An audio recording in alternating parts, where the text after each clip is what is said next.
여러분 안녕하십니까? 세계 곳곳에서 발생한 개벽 소식을 전해드리는 뉴스 더 개벽 시작합니다. 행정수도 세종에 대한민국의 새로운 랜드마크가 들어설 준비가 본격화됐습니다. 대통령 세종집무실과 국회 세종의사당을 포함한 국가 상징구역 조성이 8월 29일부터 첫 발을 내디뎠습니다. 강주엽 행정중심 복합도시 건설청장은 28일 브리핑에서 국가 상징구역 마스터플랜 국제공모가 내일부터 시행된다며 대한민국 행정수도의 상징성과 미래 비전을 담을 설계안을 마련하는 것이 목표라고 밝혔습니다. 당선작은 오는 12월 중순 발표될 예정입니다. 국가 상징구역은 세종동 S1 생활권에 위치하며 규모는 약 210만 제곱미터로 여의도의 75%에 달합니다. 이곳은 대통령 세종집무실, 국회 세종의사당, 시민공간 등 세 축으로 구성됩니다.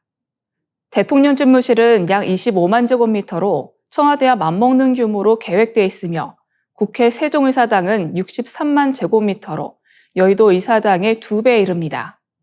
세종집무실은 대통령실의 완전 이전을 전제로 이번 대통령 임기안, 즉 2030년까지 건립하게 될 것이라고 말했습니다. 나머지 122만 제곱미터는 시민광장, 문화교육, 휴식시설이 배치된 공공공간으로 꾸며질 예정입니다.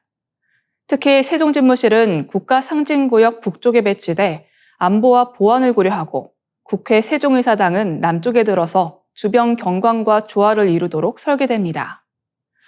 국회 세종의사당 건축설계 공모는 국회가 직접 주관해 후속으로 추진됩니다. 이번 국제공모는 단순히 설계안을 뽑는 절차가 아니라 대통령실 완전 이전과 국회 이전을 전제로 한 행정수도 완성의 첫걸음이라는 점에서 의미가 큽니다. 강주엽 청장은 국가상징구역은 우리나라에서 유례없는 공간이자 워싱턴 DC 내셔널몰과 같은 세계적 명소로 발전할 것이라며 세종을 명실상부한 행정수도로 만들겠다고 강조했습니다. 충청권 더불어민주당 의원들도 환영 입장을 밝히며 국가상징구역은 국민통합과 소통의 중심지가 될 것이라고 힘을 보탰습니다. 이번 공모는 9월 2일 공식 공고 후 11월 20일까지 작품을 접수하고 심사를 거쳐 올해 안에 당선작을 확정합니다. 세종의 국가상징구역은 행정, 입법의 최고 기능이 모이는 동시에 시민이 함께 누리는 열린 공간으로 조성돼 대한민국 균형 발전의 상징적 거점이 될 전망입니다. 트럼프 행정부가 인도산 제품에 최대 50% 고율 관세를 부과하면서 인도 경제가 심각한 충격에 직면했습니다. 세계 최대 섬유 의류 수출국인 인도 업계는 신규 발주가 사실상 멈추며 완전한 올스톱 상태라며 위기감을 호소했습니다. 인도의 대미 수출 규모는 연간 865억 달러에 이르며 이 중 3분의 2가 이번 고율 관세 대상에 포함됐습니다. 델리의 민간연구소 GTRI는 섬유와 보석 등 주요 업종 수출이 70% 줄어들고 전체 대미 수출도 43% 감소할 수 있다고 분석했습니다. 전문가들은 인도 GDP 성장률이 최대 1%포인트 하락할 것으로 전망했습니다. 일자리에도 경고등이 켜졌습니다. 인도 실업률은 6월 기준 5.6%, 도시 지역은 7.1%였는데 수출 급감이 이어지면서 수백만 명의 고용이 사라질 수 있다는 우려가 나옵니다. 이에 모디 총리는 280억 달러 규모의 수출 지원 패키지를 내놓고 일본, 중국 등 대체 교역 파트너 찾기에 나섰습니다. 이번 조치의 배경에는 인도의 러시아산 원유 수입이 있습니다. 우크라이나 전쟁 이전 1% 미만이던 러시아산 원유 비중은 현재 40%까지 높아졌습니다. 인도는 루블 루피 경제를 도입하며 달러를 회피하고 있고 덕분에 지금까지 약 170억 달러를 절감했습니다. 그러나 대미 수출 손실액은 연간 370억 달러로 예상돼 손익 불균형이 불가피하다는 지적이 제기됩니다.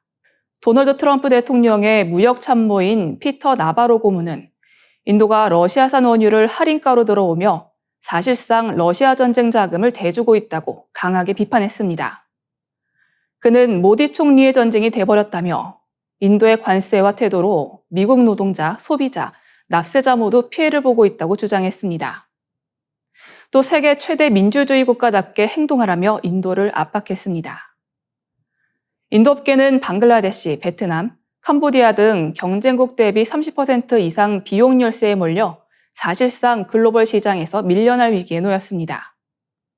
전문가들은 이번 관세 전쟁이 인도의 산업 고용 구조에 장기적 타격을 줄 수 있으며 러시아산 원유 의존이 단기간 내 줄어들 가능성이 낮다고 보고 있습니다.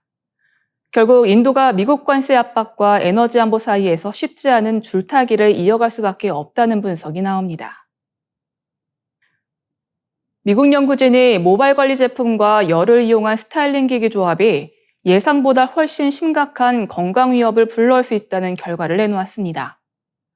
퍼듀대학교 토목건설공학부 누스라트정 조교수 연구팀은 국제학술지 환경과학과 기술에 발표한 논문에서 헤어 제품을 바른 뒤 고데기나 드라이어를 사용하면 대기 중에 100억 개가 넘는 나노 입자가 방출된다고 밝혔습니다. 실험은 대학 캠퍼스 내에 마련된 공간에서 진행됐습니다. 참가자들이 헤어크림, 세럼, 로션, 스프레이 등 다양한 제품을 사용한 뒤 고온의 열 스타일링 기기를 10분에서 20분간 사용하도록 했습니다. 그 결과 모발 제품 속 휘발성 화학 물질이 섭씨 150도 이상의 열에 의해 증발하면서 초미세 오염물질이 나노 입자 형태로 대량 방출됐습니다. 연구진은 이 수치가 자동차로 가득한 고속도로 한복판에 서 있을 때의 오염 수준과 맞먹는다고 설명했습니다. 문제는 이 나노 입자가 공기 중에 떠다니다 호흡기를 통해 폐 깊숙이 침투한다는 점입니다. 연구팀은 이런 입자가 단순한 호흡기 자극을 넘어 폐염증, 신경계 손상, 인지기능 저하까지 유발할 수 있다고 경고했습니다. 특히 다수의 헤어 제품에 포함된 데카메틸 사이클로펜타실록산 성분이 확인됐는데 유럽 화학물질청은 이를 잔존성과 생물 축적성이 매우 큰 물질로 분류하고 있습니다. 동물 실험에서도 호흡기, 간, 신경계에 악영향을 미치는 것으로 나타났습니다. 연구진은 대부분 머리 손질은 얼굴과 가까운 위치에서 그것도 환기가 잘 되지 않는 욕실에서 이루어진다며 실제 흡입량이 상당히 클 수 있다고 지적했습니다. 따라서 가장 안전한 방법은 열기기를 사용할 때 모발 관리 제품을 병행하지 않는 것이며 불가피하다면 제품 사용량과 시간을 최소화하고 반드시 환기를 철저히 해야 한다고 조언했습니다.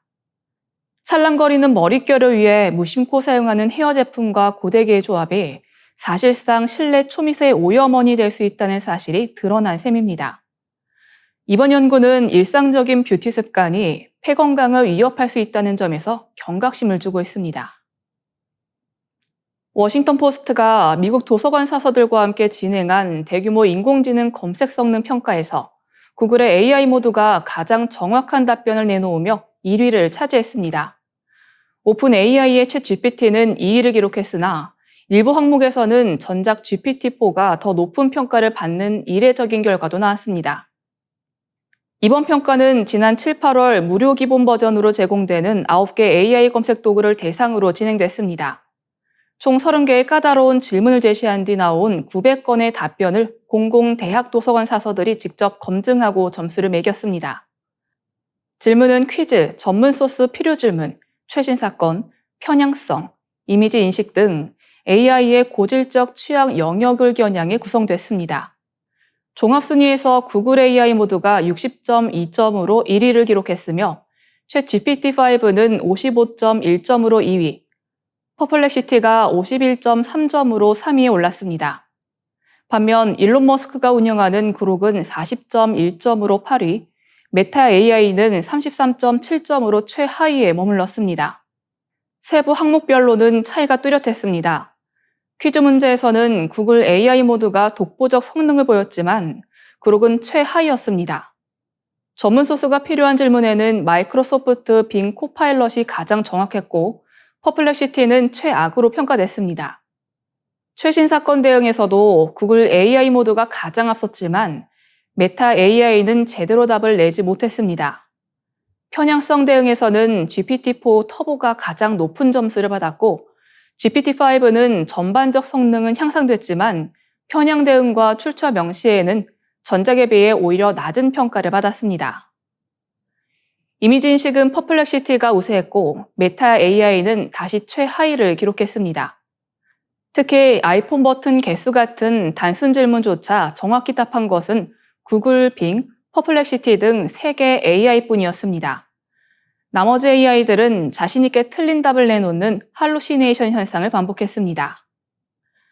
워싱턴 포스트는 AI 답변을 무조건 신뢰하지 말고 사서처럼 출처를 확인하고 최신성을 검증하는 태도가 필요하다고 강조했습니다. 다만 사서들은 테스트 질문의 64%는 기존 구글 검색을 통해 더 빠르고 정확하게 답을 찾을 수 있었다고 평가했습니다. 이에 대해 워싱턴 포스트는 AI는 복잡한 질문에는 유용하지만 단순 검색에서는 오히려 불필요한 노이즈를 만들 수 있다며 AI가 전통적 구글 검색을 대체하기까지는 아직 유언하다고 결론 내렸습니다. 이상으로 뉴스 더 개병 마치겠습니다. 시청해주신 여러분 감사합니다.